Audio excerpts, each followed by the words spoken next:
네. 우리 지난 6월 마지막 주일날 창세기 20장 1절부터 7절 말씀을 통해서 당신의 연약함을 극복하라는 제목으로 말씀을 살펴보았습니다. 우리의 연약함을 극복하기 위해서는 그것을 직면해서 맞서야 한다고 했습니다. 그리고 하나님의 도우심을 믿으면서 우리는 비록 약하지만 우리가 소중한 존재라는 사실을 꼭 기억해라고 말씀을 드렸습니다.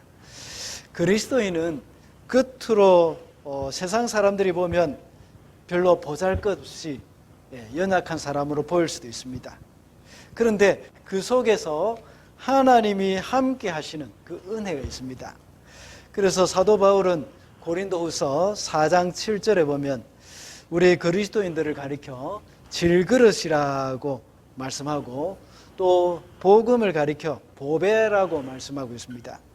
사실 우리는 질그릇같이 그리 내세울 것이 없는 존재입니다.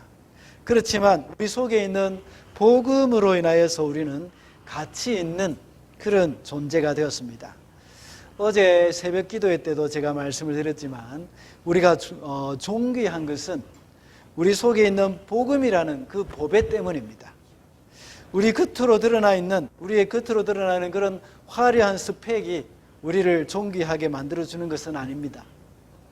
우리의 외모가 아름답고 아주 근육질이고 몸짱이기 때문에 우리 존귀한 것이 아닙니다. 세상적인 지위가 높거나 좋은 직업을 가졌기 때문에 존귀한 사람들이 아니라는 겁니다. 이런 것은 질그릇에 불과합니다. 보잘것없는 것에 불과합니다. 우리가 존귀한 것은 우리 속에 보배를 가졌기 때문입니다. 우리 속에 있는 예수 그리스도 그분 때문에 우리는 존귀한 것입니다. 아브라함도 연약함이 있었다는 것을 우리 지난번에 살펴봤습니다. 우리도 역시 연약함이 있지만 그런 연약함에도 불구하고 우리는 나 스스로를 소중히 여기는 마음이 있어야 한다고 했습니다. 왜냐하면 우리는 하나님의 작품이기 때문이고 하나님의 형상이 우리 속에 나타나 있기 때문입니다. 이것이 바로 복음으로 거듭난 사람들의 신분이라고 할 수 있습니다. 지난번에 살펴봤지만 아브라함은 비록 연약한 부분이 있지만 여전히 영향력이 있는 사람이었습니다. 그런데 그가 잘해서 이런 영향력이 있었던 것은 아닙니다. 사실 그가 잘한 것은 하나도 없습니다.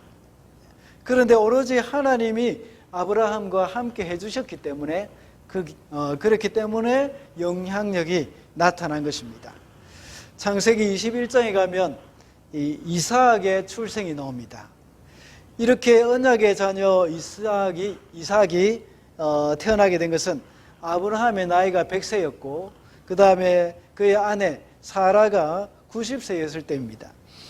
이렇게 아주 대단한 일이 벌어졌는데 이 일도 역시 아브라함이 믿음이 좋아서 태어난 아기가 아니라는 사실을 오늘 사건을 통해서 보여주는 것입니다.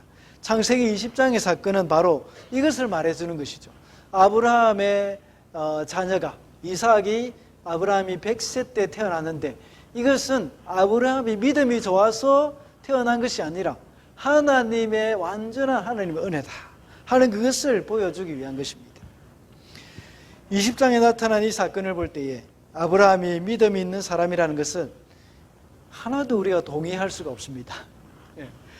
이런 가운데 아브라함이 하나님의 백성으로서 어떤 영향력을 가나안 땅에 발휘했다, 이런 것은 전혀 있을 수 없는 그런 이야기라고 할 수 있습니다.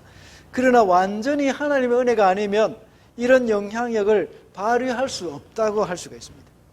모든 것을 하나님이 하셨다고 우리는 이렇게 말할 수밖에 없는 그런 상황입니다. 그리스도인들도 마찬가지입니다. 세상을 살아갈 때에 정말 우리 그리스도인들이 선한 영향력을 나타내려고 하지만 우리의 힘이나 우리의 의로움으로는 할 수 있는 일이 아닙니다. 그러기에 이 세상은 너무나도 크고 우리 그리스도인들은 너무나도 연약합니다. 너무나도 힘이 없는 존재입니다. 마태복음을 강해하면서 말씀드린 적이 있습니다. 예수님께서 제자들을 이 세상에 보내실 때 하신 말씀이 있습니다. 내가 너희를 보냄이 양을 이리떼 가운데 보낸다고 말씀하셨습니다. 세상은 이리떼와 같이 아주 강하지만 세상에 영향력을 끼쳐야 할 이 양과 같은 약한 존재, 그런 존재가 바로 우리 그리스도인입니다. 그럼에도 불구하고 이 세상에 대한 그리스도인의 영향력은 아주 크다는 겁니다. 그것은 우리 속에 계신 하나님 때문입니다. 그래서 오늘은 그리스도인의 영향력이라는 제목으로 말씀을 살펴보고자 합니다. 첫째로, 그리스도인이 잘못됐을 때, 그리스도인이 잘못했을 때에 세상의 어려움을 겪게 됩니다. 9절 말씀 우리 다 같이 한번 읽어보겠습니다. 아비멜렉은 아브라함을 불러들여서 호통을 쳤다. 당신은 어찌하여 우리에게 이렇게 하였소?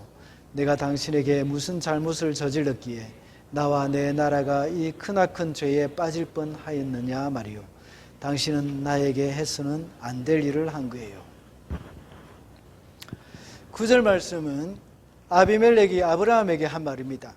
아브라함이 그랄 땅에 와서 그의 아내를 누이라고 속이는 바람에 아비멜렉과 그의 나라가 아주 어려움에 빠지게 되었던 겁니다. 하나님이 아비멜렉에게 벌을 내리겠다고 하셨고 그 집안에 태를 닫았습니다. 그리고 아비멜렉을 네가 그 사라를 내 아내로 삼는다면 내가 너를 죽여버리겠다 하고 하나님께서 협박하셨습니다. 지난 시간 말씀에서 우리가 아브라함이 잘못을 저질렀는데 하나님은 아비멜렉을 혼내셨습니다. 이런 모습을 보면서 우리 부모님들은 따라 하시면 안 됩니다. 우리 아이가 잘못했는데 남의 아이를 혼낸다. 이것은 옳지 않은 일입니다. 그런 행동은 여러분의 아이들에게도 좋지 못한 가르침이 됩니다. 그렇다면 하나님은 왜 아브라함이 잘못을 했는데 아비멜렉을 혼내셨을까요? 아비멜렉이 아브라함과 사라에게 한 행동은 비록 그가 알지 못하는 중에 저지르긴 했습니다.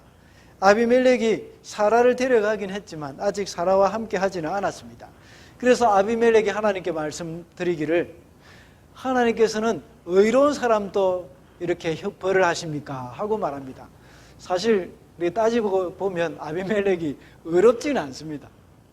그가 죄가 없어서 의로운 것이 아니라 여기서는 이 문맥에서는 아비멜렉이 자기가 나쁜 마음을 가지고 아브라함의 아내를 빼앗아갔다는 것이 아니라 아브라함의 동생이라고 했기 때문에 자기가 아브라함을 좋게 여기는 마음으로 정략 결혼을 위해서 아브라함의 누이인 누이인 사라를 자기 아내로 데려갔다 하는 그런 의미이죠.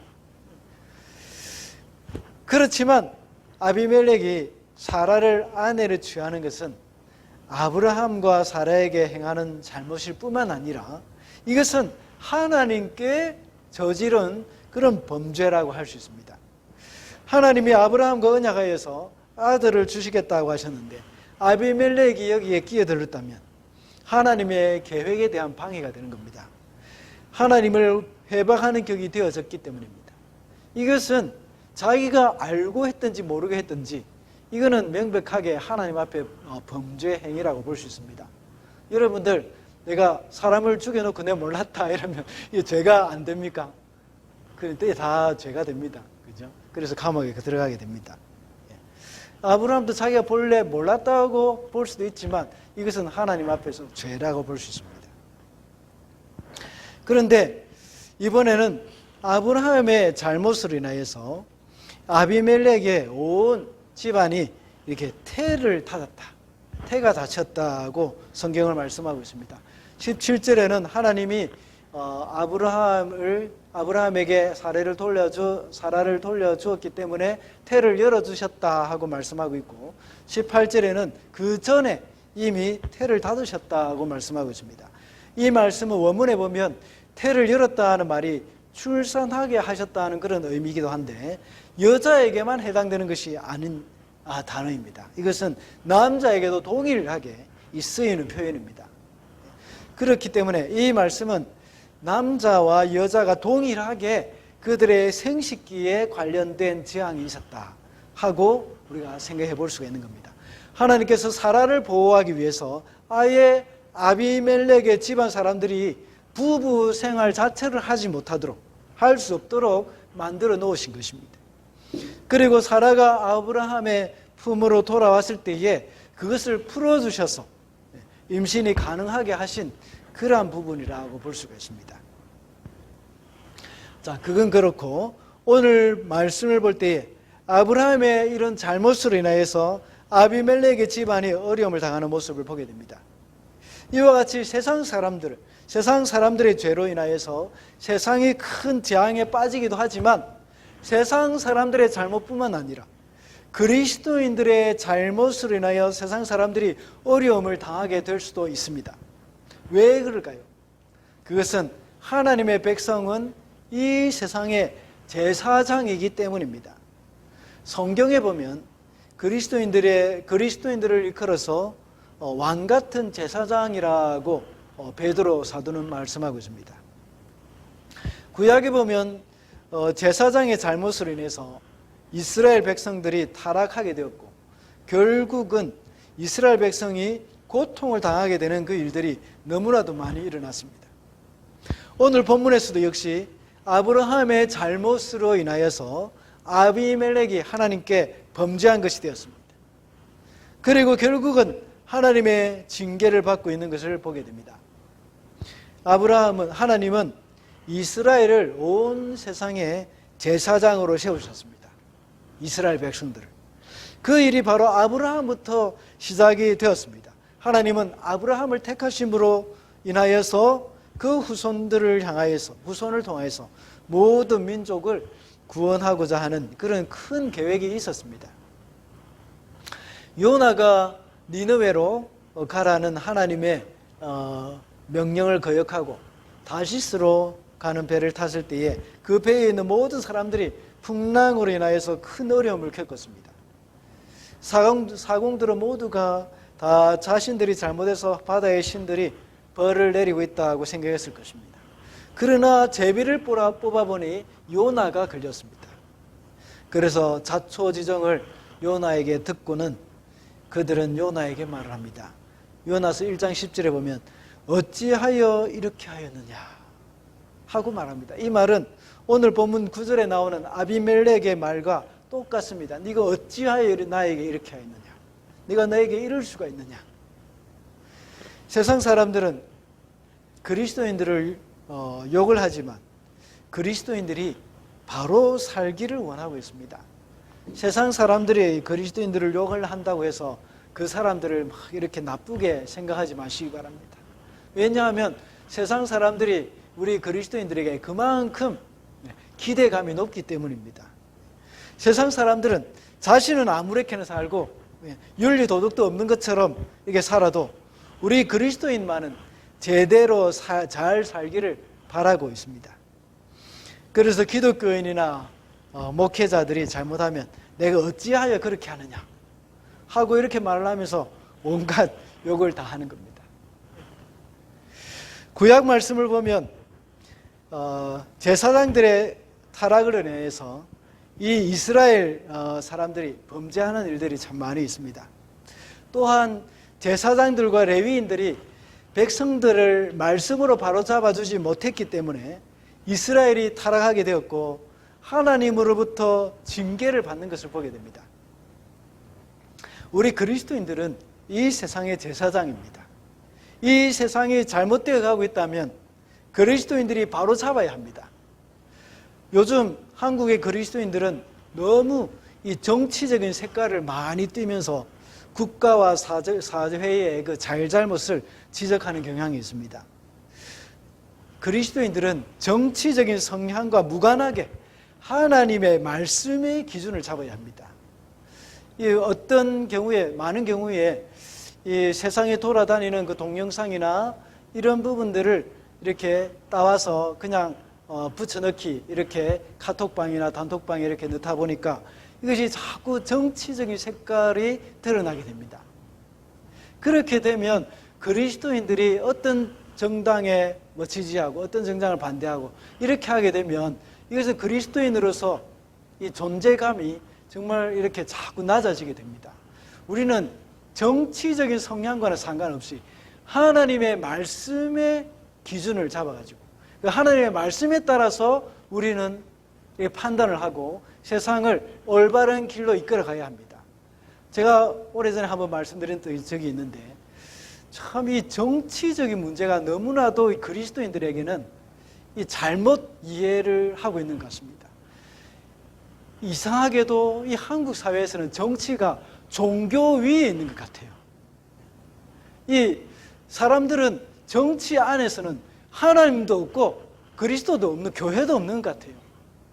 우리는 그것과 상관없이 하나님의 말씀의 기준을 해가지고 이것이 제대로 되어가는지 잘못되어 가는지 이것을 판단해야 합니다. 거기에 자꾸 어느 정당, 어느 정치인 이거 자꾸 내세우거나 그것을 주장해서는 안 되는 겁니다. 그리고 우리 그리스도인들의 삶 가운데서 먼저 하나님의 말씀대로 바로 살아야 합니다.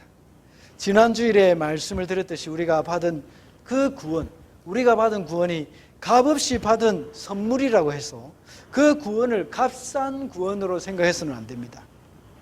이제 구원받은 우리 하나님의 백성답게 바로 살아가야 하는 겁니다.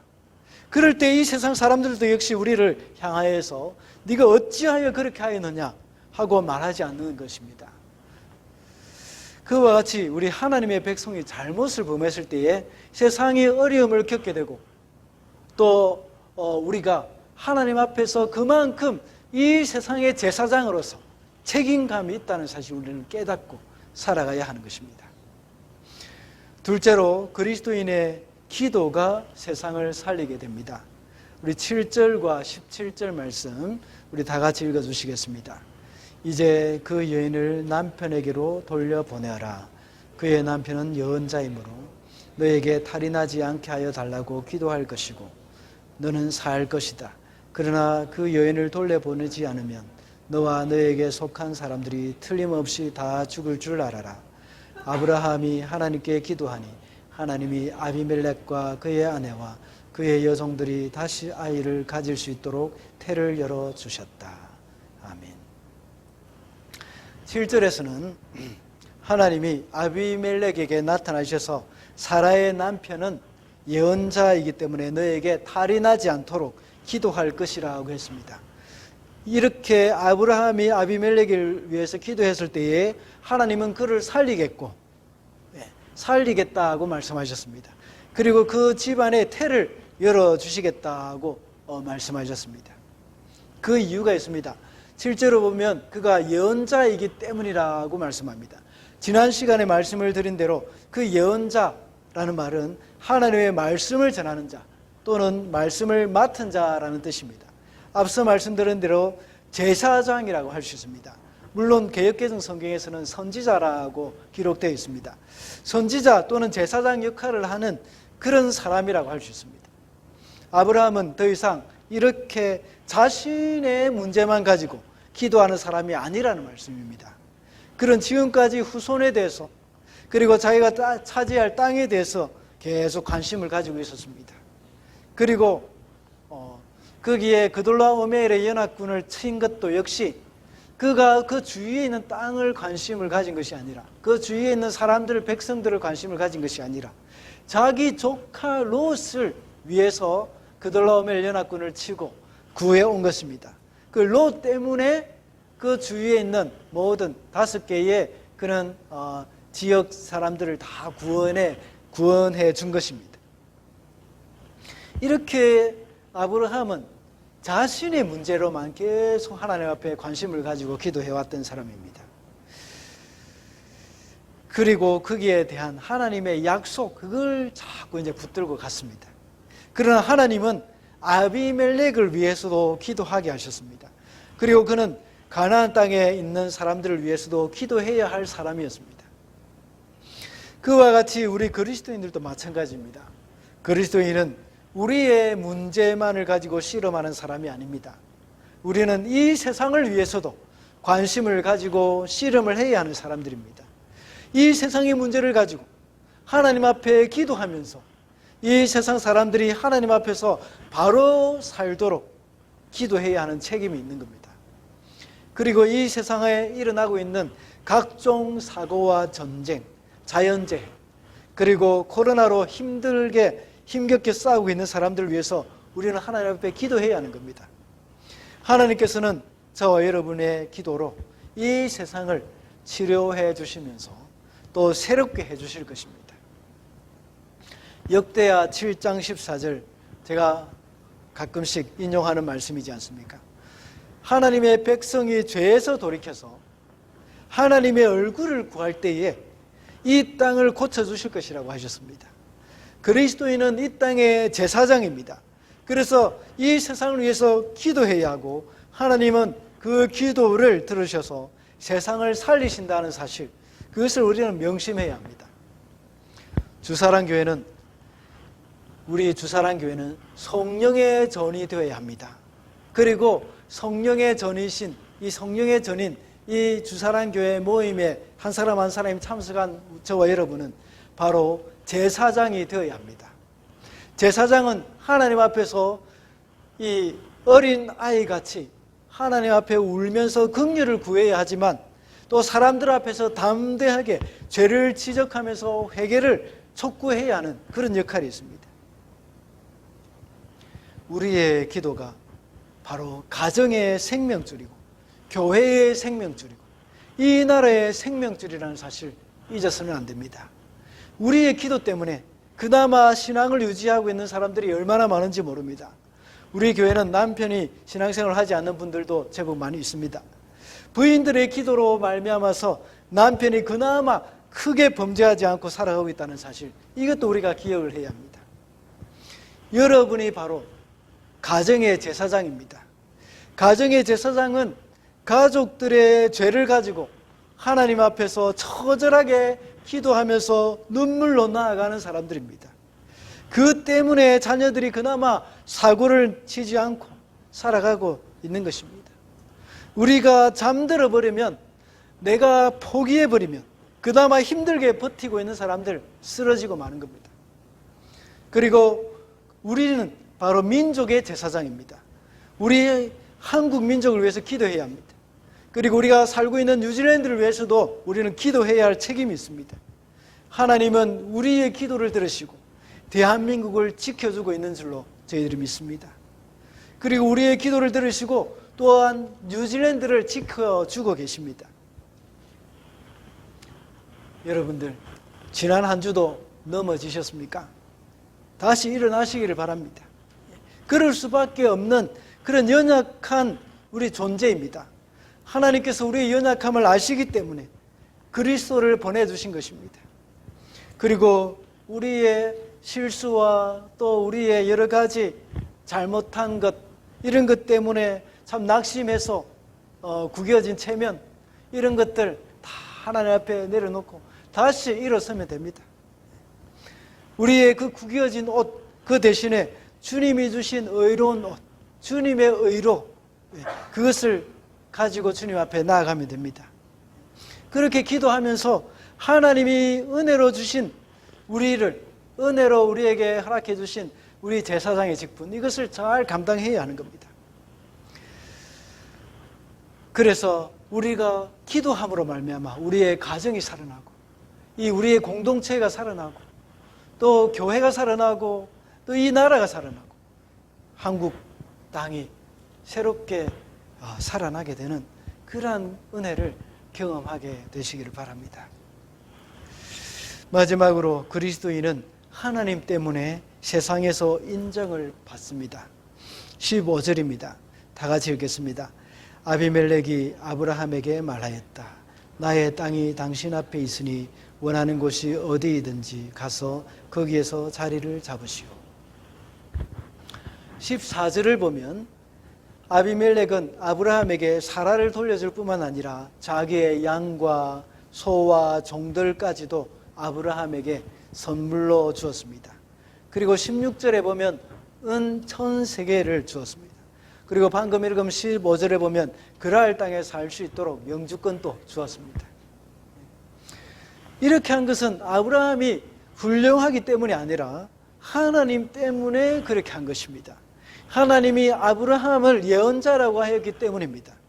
아비멜렉은 아브라함을 단순히 그냥 그저 유능한 족장이라고 생각했을 것인데, 하나님은 아브라함을 가리켜 예언자라고 하시면서 그의 아내를 돌려보내지 않으면 죽을 줄 알아라 하고 호통치시니 이 사람이 보통 사람이 아니구나 하는 그런 생각을 가지게 된 겁니다.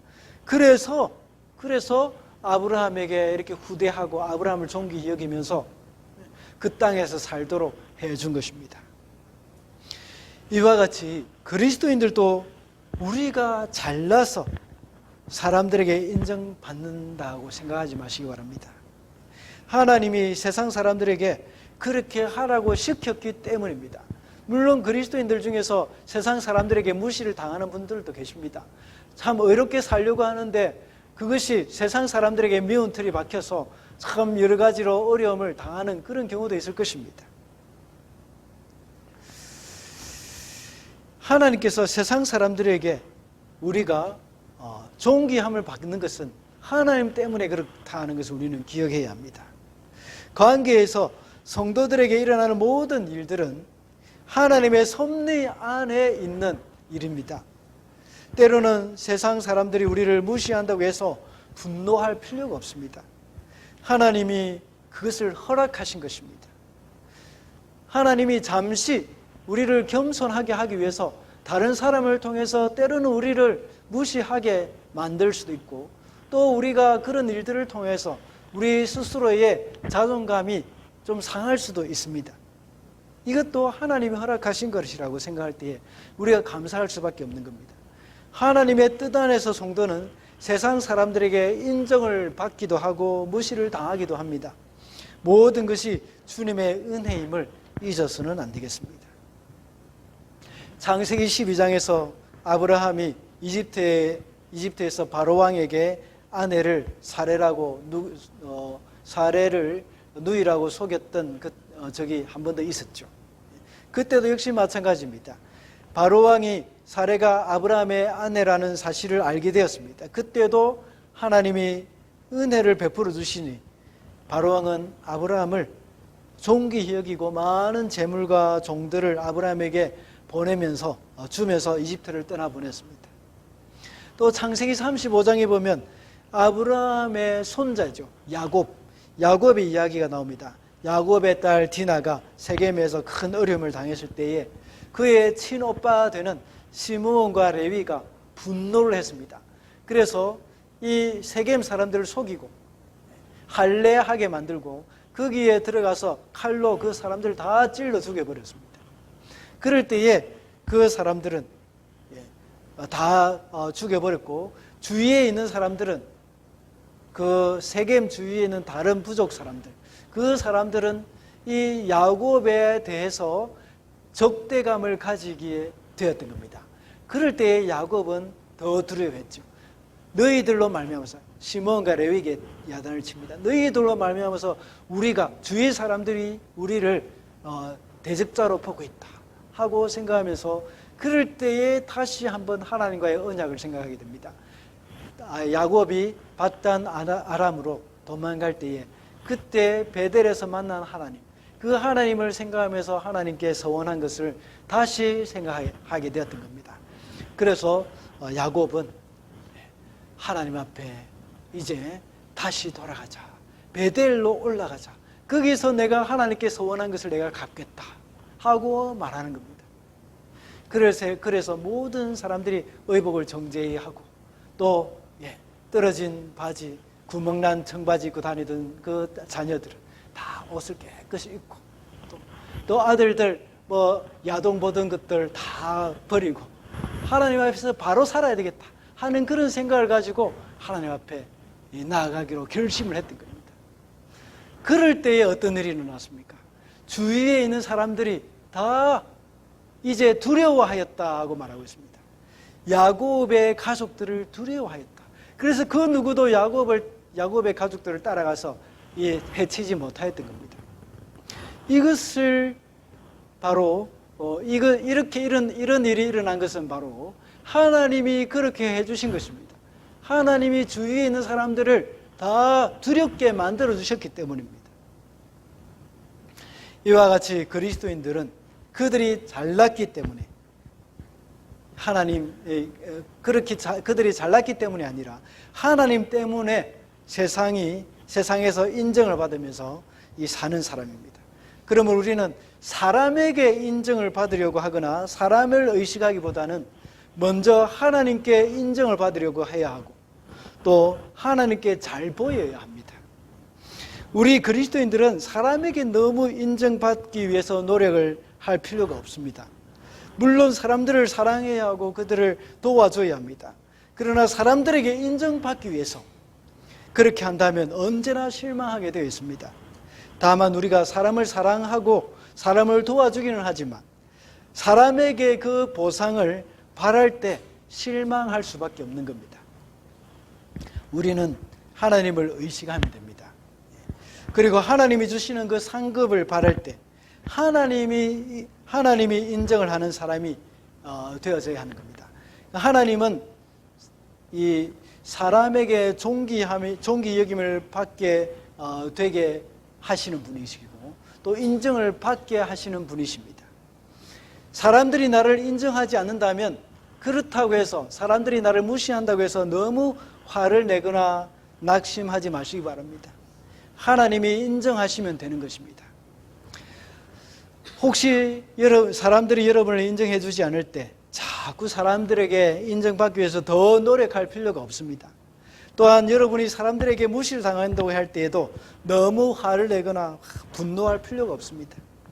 그때는 하나님이 그렇게 하셨구나 하고 생각하시면 되는 겁니다. 사람들이 우리를 좀 무시하면 어떻습니까?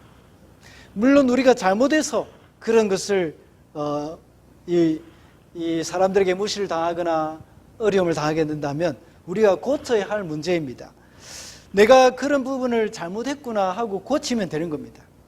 그러면서 사람들에게 인정받으려고 하는 그런 노력을 멈추고 하나님께 인정을 받을 수 있도록 우리는 노력을 해야 하는 겁니다. 왜냐하면 그리스도인은 하나님 때문에 사람들에게 인정을 받는 존재이기 때문입니다. 말씀을 맺겠습니다. 오늘은 그리스도인의 영향력이라는 제목으로 말씀을 살펴봤습니다. 그리스도인이 잘못함으로 인해서 이 세상이 어려움을 당하게 되어 있습니다. 또 그리스도인의 기도가 세상을 살리게 되고 또 그리스도인은 하나님 때문에 세상 사람들에게 인정을 받게 된다는 사실을 알아야겠습니다. 그래서 우리 그리스도인은 세상의 이 제사장이기 때문에 이 제사장이 바로 서 있어야 하고 진리가 없는 이 세상 사람들에게 제사장이 올바른 길을 제시해 줄 수 있어야 합니다. 그리고 제사장 된 우리에게 우리의 기도가 세상을 살리는 힘이 있음을 우리는 알아야 합니다. 그래서 세상을 위해서 기도하는 그 일에 우리가 힘을 써야 하겠습니다. 또한 우리는 세상 사람들에게 인정을 받기 위해 노력하기보다는 하나님께 인정을 받기 위해서 힘을 써야 하는 겁니다. 비록 부족함이 많고 연약함이 많이 있지만 주님이 우리에게 주신 왕같은 제사장의 직분을 받았다는 사실 우리는 잊어서는 안 되겠습니다. 그래서 이 세상에서 아름다운 영향력을 많이 이루어가게 되는 저와 여러분이 되시기를 바랍니다. 기도하겠습니다.